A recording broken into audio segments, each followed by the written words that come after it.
안녕하세요. 데이어 박태욱입니다. 자, 오늘 볼 종목은 엔젠바이오인데요. 엔젠바이오 시총도 600억이 안 되고 NGS 기반의 정밀진단 제품 제조 판매 업체라 잘 모르고 계시는 분들도 많으실 겁니다. 자, 그런데 이런 엔젠바이오가 3일간 주가가 100% 급등하는 모습들을 보여주었는데요. 도대체 어떤 이유 때문에 올라갔는지와 앞으로 추가 상승에 대한 부분들에 대해서도 이야기해 보도록 하겠습니다. 자, 상승 이유를 본다라고 한다면 NGS 진단 제품 출시, FLT3 돌연변이 검출 알고리즘 특허처럼 관련된 내용들로 인해서 이제 올라가는 모습들을 보여줬는데 상승 이유를 보면은 많이 어렵죠. NGS 진단이라던가 뭐 FLT3라던가 어려운 단어들이 많은데 한국말이랑 영어 단어만 있을 뿐인데도 어렵게 느껴지시고 이해가 안 가는 부분들이 많으실 겁니다. 자, 이번 3일간의 이슈들 무엇인지 자세히 설명드리도록 하겠습니다. 자, 해당 기사를 보시면은 엔젠바이오가 9월 20일 날 주가가 상승해서 상한가를 만들어준 이유를 확인해 볼 수가 있는데요.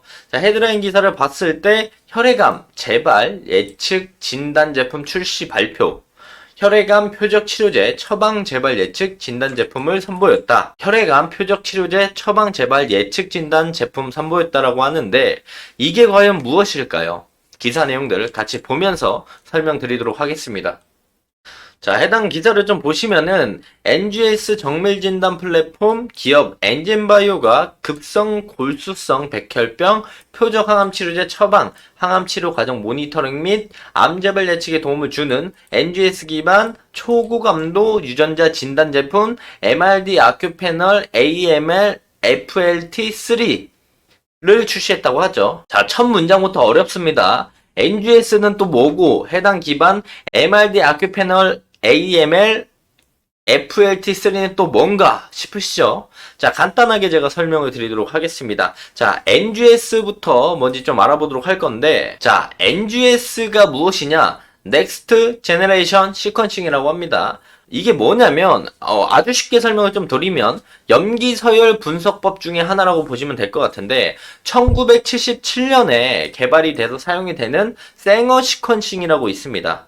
요 생어 시퀀싱의 단점들을 보완하기 위해서 만들어진 게 요 NGS 차세대 시퀀싱이라고 보시면 돼요. 그래서 생어 시퀀싱은 염기서열 분석법 중에 하나고 타켓 부위의 돌연변이 검출용으로 사용을 한다. 1977년 개발 후에 제일 많이 사용되고 있다. 근데 요거의 단점을 보완해서 만든 게 NGS다 정도만 이해를 좀 하시면 좋을 것 같습니다. 자, 자세한 건 어려우니까 간단하게 이 생어 시퀀싱을 사용을 하면 DNA를 증폭해서 다른 첨가물 집어넣어가지고 DNA 사슬이 어떻게 서열이 되는지 이런 걸 알아내는 겁니다. 이 생어 시퀀싱을 이 컴퓨터 프로그래밍 여기에 이제 야광 물질을 넣어서 컴퓨터 프로그래밍으로 표현을 하면 이런 모습들을 보여주게 되는 거죠. 이 정도만 알고 계시면 될 것 같습니다. 근데 결국에 이 생어 시퀀싱 이거의 단점이 무엇이냐? 이 단점이 DNA를 수십 킬로바이트까지밖에 읽을 수 없다는 단점.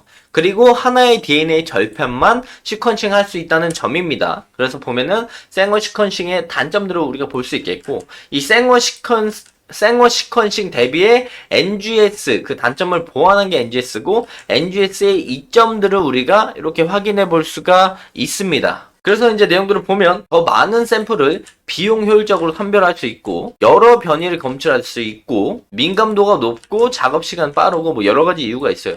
그리고 결국엔 생어 시퀀싱은 한 개만 이제 시퀀싱이 가능한데 NGS는 병렬로 해서 여러 가지가 가능하다. 이런 장점들이 있다라는 점을 우리가 알고만 계시면 좋을 것 같습니다. 즉, 한 문장으로 좀 표현을 하자면 DNA 검사와 돌연변이를 찾을 때 여러 개를 한 번에 할 수가 있고 시간도 빠르고 디테일한 DNA 분석이 가능한 게 이 NGS 기술이다 라고 보시면 좋을 것 같습니다. 자, 어려웠죠? 어쨌든 이 개념을 좀 이해하고 나면 우리가 이 기사를 좀 해석해 볼 수가 있습니다. 그래서 이제 NGS가 뭔지 알았으니까 기사를 좀 이어서 보도록 하겠습니다. 자, 보면은 우리가 그 다음 어렵게 NGS는 이해했죠? 이 NGS 정밀 진단 플랫폼 기업이 엔젠바이오다. 근데 이 NGS 기반으로 만든 진단 제품이 MRD 아큐패널 AML FLT3 요게 또 뭔지 우리가 알아야 되겠죠. 자, 지금 보이시는 화면에 보이는 게 그 엔젠바이오에서 판매하는 정밀진단 제품들인데, 이런 정밀진단 제품 중에 하나라고 보시면 될 것 같아요. 지금 보면 다 이름들이 이렇게 있죠. 요 친구 중에 하나 더 생긴다, 추가된다라고 보시면 돼요. 그 추가되는 게 이제 진단 제품 중에 하나가 MRD 아큐패널 AML FLT3가 추가된다 정도만 생각을 하시면 좋을 것 같습니다. 요게 추가된다라는 이유로 이제 20일 날 주가가 상한가를 좀 만들어줬다라고 보시면 좋을 것 같고요. 자, 이제 돌아와서 우리 다 알았습니다. NGS가 뭔지도 알았고 요 진단 제품이 어떤 건지 개념도 알았기 때문에 이어서 쭉 읽어보도록 하겠습니다. 해당 내용들은 20일 날 상한가 간 이유니까 20일 날 상한가 간 이유라고만 생각을 하시면 좋을 것 같고, 이 아큐패널은 AML은 급성 골수성 백혈병 을 이제 AML로 부릅니다. 길잖아요. 기니까 AML이라고 부르는데, 급성 골수성 백혈병 환자에서 치료 방법과 예후를 결정하는 FLT3는 혈액암이라고 합니다. 그래서 혈액암 유전자 돌연변이를 현재 수준보다 높은 초고해상도로 검출하기 위한 제품이 이 MRD 아큐패널 진단 제품이다. 차세대 염기서열 분석, 이게 NGS죠. NGS 기술을 기반으로 개발된 진단키트와 진단키트 아까 봤고 분석 소프트웨어로 구성이 되어 있다. 자, 분석 소프트웨어가 어떻게 생겼는지 보여드릴게요. 이렇게 생긴 게 분석 소프트웨어예요. 그래서 아까 우리가 앞부분에서 요걸 봤죠. 여기서 이렇게 진행을 해서 컴퓨터로 이렇게 넘기게 되면은 요 내용들이 컴퓨터에 들어가면서 나오는 게 이런 분석 진단을 소프트웨어가 진행을 한다. 그래서 이 정밀시약에 대한 부분들을 데이터를 넣고 분석을 진행을 해가지고 최종 검사 리포트를 자동으로 생성하는 게 이 소프트웨어다라고 보시면 좋을 것 같습니다. 그래서 이 진단 키트랑 함께 이 분석 소프트웨어로 구성이 되어 있다. 요거를 이제 출시를 했다는 거죠. 자, 해외 주요 임상 가이드라인에서는 이 혈액암 유전자 돌연변이를 중요한 진단 및 예후인자로 명시를 하고 있고, 혈액암 유전자 돌연변이는 급성 골수성 백혈병 환자에서 흔히 나타내는 유전자 변형으로 크게 IDT와 TKD 변이로 구분이 된다. 요 IDT랑 TKD가 뭐냐? 체세포 돌연변이들을 그냥 IDT, TKD라고 부르는 거예요. 그래서 복잡하게 생각하실 필요가 없겠고, 특히 이제 혈액암 IDT, 혈액암 체세포 돌연변이는 나쁜 예후 대표적 바이오마커로 인식이 되어 왔고, 자, 바이오마커는 뭐냐면, 몸속에 수많은 이제 단백질, 유전자, 대사체, 이런 물질에서 특정 질환을 진단하거나 치료법을 결정하는데 특이적으로 반응하는 물질들을 바이오마커라고 해요. 예를 들어서 우리가 쉽게 설명을 하게 된다라고 한다면, 리트머스 종이를 생각하면 됩니다. 리트머스 종이에다가 이제 산성 성분을 묻히면 빨간색으로 변하듯이 요 바이오마커도 다른 부분들에 대해서는 반응을 안 하는데 이 특정한 질환이나 특이적인 물질에만 반응을 하는 게 바이오마커라고 우리가 인식을 하시면 좋을 것 같아요. 그래서 결국엔 혈액암 체세포 돌연 변이가 표적 항암제에 대한 약물 저항성을 보이는 이 바이오마커로 알려져 있다. 자, 그래서 여기부터가 좀 중요한 부분입니다. 이 생후 시퀀싱, 1977년대부터 진행해왔던 생후 시퀀싱 또는 절편 분석법은 IDT 또는 TKD 변이 중에 한 가지 유형 돌연변이만 검사가 가능하거나 한 번에 검사할 수 있는 돌연변이의 수가 한계가 있다. 그리고 미세 잔존 질환 여부를 검출하기에는 부족한 민감도를 가지고 있는데, 이 엔젠바이오가 출시한 아큐패널이 IDT와 TKD 이 돌연변이 두 개를 한 번에 검사하고 모두 검출할 수 있고, 미세 잔존 질환 검출이 가능한 높은 수준의 민감도를 가지고 있다. 그래서 이런 부분들이 이제 엔젠바이오 측에서 출시한 MRD 아큐패널의 이제 강점이라고 우리가 볼 수가 있겠죠. 그래서 결론은 이 NGS 진약 시약을 론칭을 했고 진단 제품을 출시해서 선보였기 때문에 20일 날 주가가 올라갔다. 그래서 우리가 차트를 가져와서 보면은 20일 날 20일 날 첫 상한가 간 이유가 바로 해당 이유 때문에 올라갔다라고 보시면 좋을 것 같습니다. 자, 그리고 20일 날 상한가 이후에 어제죠. 23일 해당 헤드라인 기사로 인해서 어제 오늘까지 주가가 올라가는 모습들을 보여줬습니다. 앞부분에서 설명드린 내용 연장선으로 우리가 기사를 하나 더 보도록 하겠습니다. 자, 보시면 해당 기사는 23일 날 나온 기사고요. 엔진바이오 혈액암 맞춤치료 고성능 혈액암 돌연변이 검출 알고리즘 특허 출원입니다. 아까 그거는 정밀진단 제품을 출원을 한 거고, 지금은 고성능 혈액암 돌연변이 검출 알고리즘의 특허를 출원했다는 내용이에요. 결국엔 큰 그림으로 보면 같은 내용이긴 한데 하나는 제품 출시, 하나는 알고리즘 특허 출원으로 조금 다른 부분들이 없지 않아 있어요. 그래서 연장선으로 인해 가지고 엔진바이오 주가가 추가적으로 올랐다라고 볼 수가 있습니다. 그래서 내용들을 보면은 앞에 우리가 봤던 내용이랑 같은 내용이에요. 같은 내용이기 때문에 이 내용은 쭉 넘어가고요. 자, 중요한 포인트가 사실상 마지막 문장에 있습니다.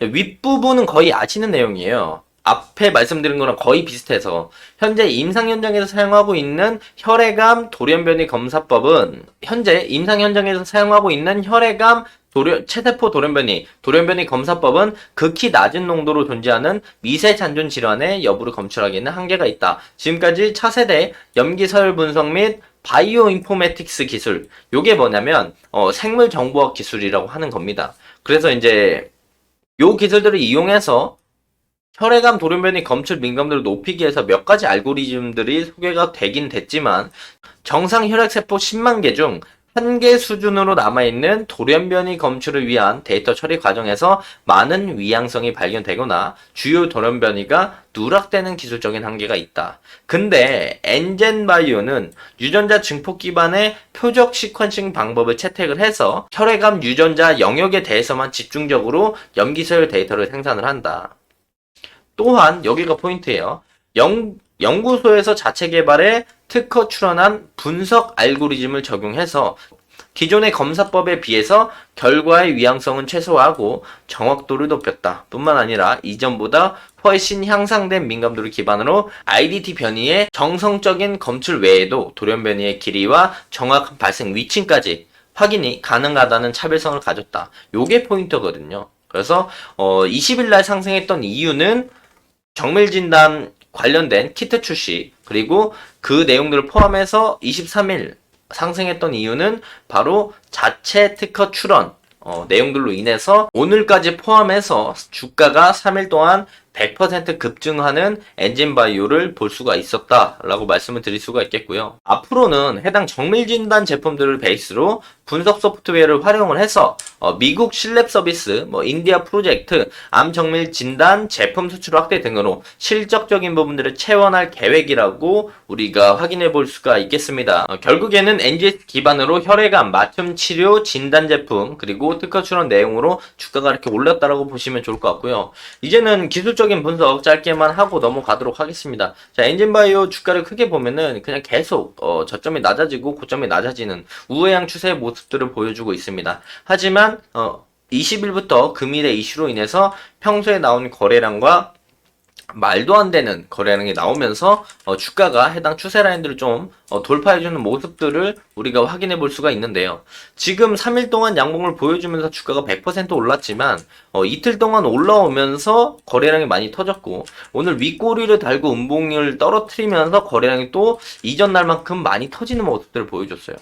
그렇다라는 건 오늘 윗꼬리가 달리면서 그만큼 매도세가 많이 나오면서 주가가 빠지는 모습들을 보여줬다라고 해석을 할 수가 있겠죠. 그래서 20일부터 우리가 수급을 딱 확인해 봤을 때 20일부터 수급을 보면 거의 다 개인의 매수세로 올라갔다고 볼 수 있겠고 외국인은 이틀 연속, 기관도 이틀 연속 파는 모습들을 보여주다가 오늘도 기관은 팔았고 외국인은 오히려 다시 한번 매수하는 모습들을 보여줬다. 그래서 외국인의 순매수가 조금 더 붙게 된다라면 여기서 추가적인 상승에 대한 모습들을 우리가 예상해 볼 수 있겠다. 그래서 정확히 봤을 때 정말 큰 그림으로 본다라고 한다면 요렇게 고점들이 낮아지는 요 추세 라인들을 요번에 돌파하면서 올라오는 모습들을 보여줬습니다. 그래서 여기서 이제 이 요 추세 라인들의 리테스트 지지 오늘 아래 꼬리에 좀 달아줬죠. 그래서 외국인의 수급이 조금 더 붙어준다라면은 다시 한번 요런 상승을 보여주면서 추가적인 상승에 대한 모습들을 볼 수가 있겠고,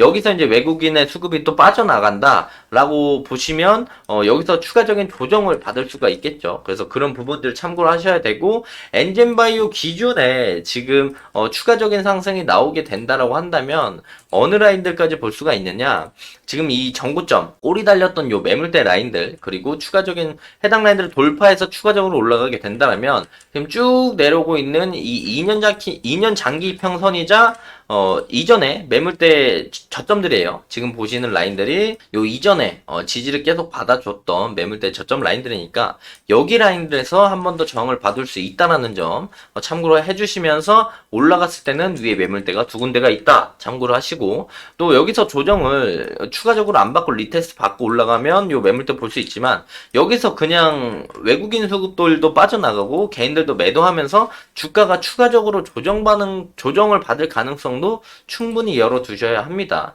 여기서 이제 추가적인 조정을 받게 된다라고 한다면 그 다음 매물대 지지 라인들은 지금 5일선 올라오고 초록색깔 121선 라인이자 이전에 지지 라인들을 만들어줬던, 저항 라인들을 만들어줬던, 근데 주가는 더 올라왔기 때문에 반대로 이제 지지 라인들을 형성해주는 요 라인들이 그 다음에 지지를 받아줄 수 있는 확률이 있는 라인들이다. 그리고 여기서 요 라인들이 깨지게 된다면 그 다음 매물대는 요 밑에 라인들, 이전에 요 저점들을 좀 형성을 해줬던 요 라인들을 참고하시면 눌림목을 공략을 할 수 있다. 그래서 이런 부분들 참고하시면서 엔진바이오 보시면 좋을 것 같다라고 말씀을 드리고 금일 영상 마무리하도록 하겠습니다. 자, 다음 영상에서는 엔진바이오가 지금 단기 차입금에 대한 부분들에 대한 문제가 좀 있고 전환사채에 대한 부분들의 오버행 물량들이 있습니다. 그 내용들을 좀 자세히 이야기해드릴 예정이니까 해당 내용들 참고하시면서 다음 영상 기다려주시면 감사할 것 같습니다. 자, 해당 영상은 제 개인적인 견해가 많이 담겨있기 때문에 투자자분들의 주관적인 생각, 그리고 제가 말씀드린 해당 내용들을 토대로 현명한 선택 하시면 좋을 것 같습니다. 자, 금일도 영상 끝까지 시청해 주셔서 감사합니다.